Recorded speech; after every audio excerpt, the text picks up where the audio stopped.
Reka twongere tubasuhuze, reka twongere tubasuhuze twikaze kandi tubagize amakuru mutarumva namba, tubahaye ikaze nimuze neza dukurikiye amakuru muba mutarumva namba. Reka twongere dusubire mu karere ka Muhanga ni mu ntara y'Amajyepfo.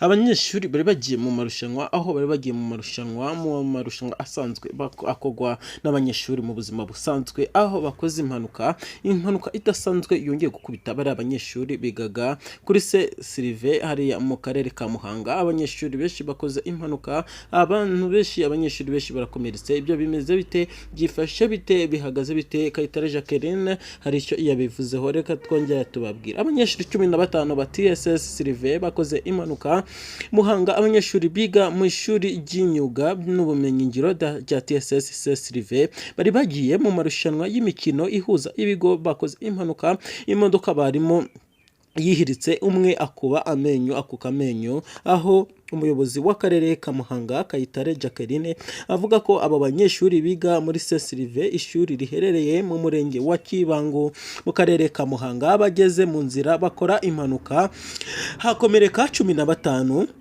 Kayitare avuga ko abagera kuri 13 muri bo bakomeretse byoroheje, akavuga ko 2 bababaye cyane kuko umwe yahise akuka amenyo 4, undi akaba arimo kubabara mu mbavu ku rwego rukomeye. Ati aba bose bajyanwe kwa muganga i Kabgayi, batangiye kwitabwaho kandi dufite icyizere ko baza koroherwa kandi baraza gukira, nicyo turizera.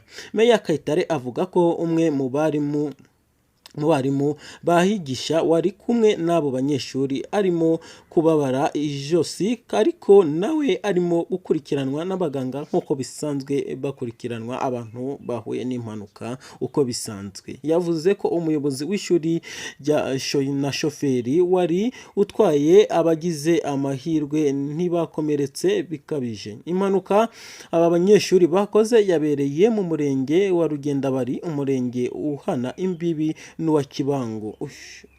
Uko niko byakomeje biragenda hariya mu majyepfo y'u Rwanda. Gusa abanyeshuri bari bapfuye, aho bakomeje kuvuga ati turarokotse, twe dupfuye, twe dushizemo umwuka.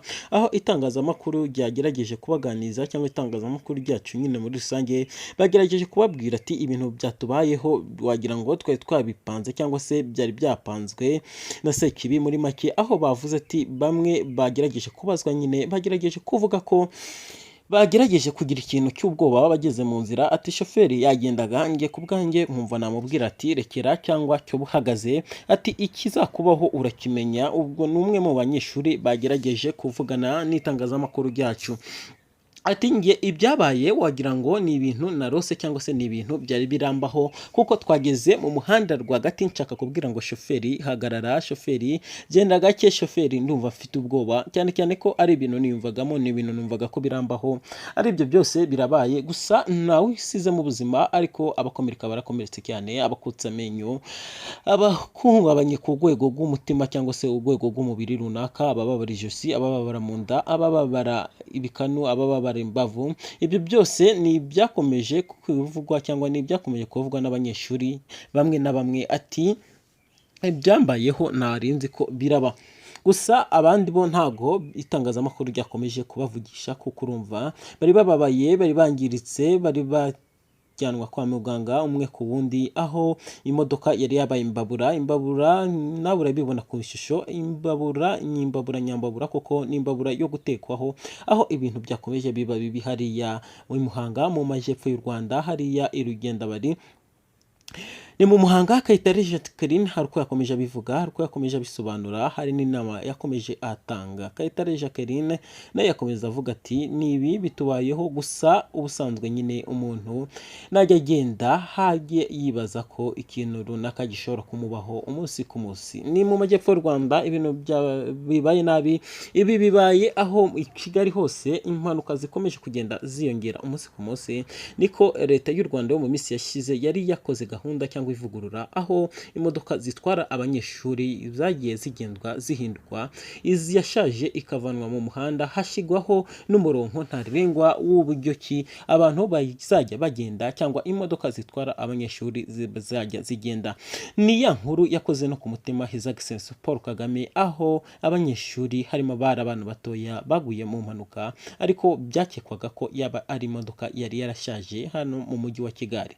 Ibyo byose birakomeje, impanuka zigenda ziba umunsi ku munsi, ariko ubutabazi bw'ibanze bukomeje gukorwa kuri bari abanyeshuri basize cyangwa bahuye n'impanuka hariya mu majyepfo y'u Rwanda mu karere ka Muhanga. Amakuru atugezeho nuko nta muntu n'umwe urahasiga ubuzima, ariko abantu benshi bagiye mu bitaro ari indembe, aho bagiye i Kabgayi. Padiri cyangwa abafura hariya mu bitaro by'i Kabgayi bavuze ko bari kugerageza gukurikirana aba barwayi ku rwego rukomeye. Ati turi kubitaho kuko bakomeretse mu buryo butandukanye, turagerageza dukomeze tubiteho, dukomeze turebe ikibazo buri muntu afite. Ati bari kubabara ahantu hatandukanye, cyane cyane ko bagiye bagwirirana, bagiye bababara ku buryo butandukanye. Ati undi amenyo ane yarangiye kuvamo, ariko hari n'ibindi bintu turajya tugenda tubona nyuma, hari n'ibindi turagenda tubakorera nyuma. Ati urabona ko bangiritse, urabona ko imodoka yabishyutseho kandi bari benshi. Ati uko abantu benshi bakomereka birumvikana. Ubwo abanyeshuri bakomeje kwitabwaho hariya mu bitaro, abanyeshuri bakomeje gushigwaho umuhate wo kugira ngo bitabweho anytime babe basubira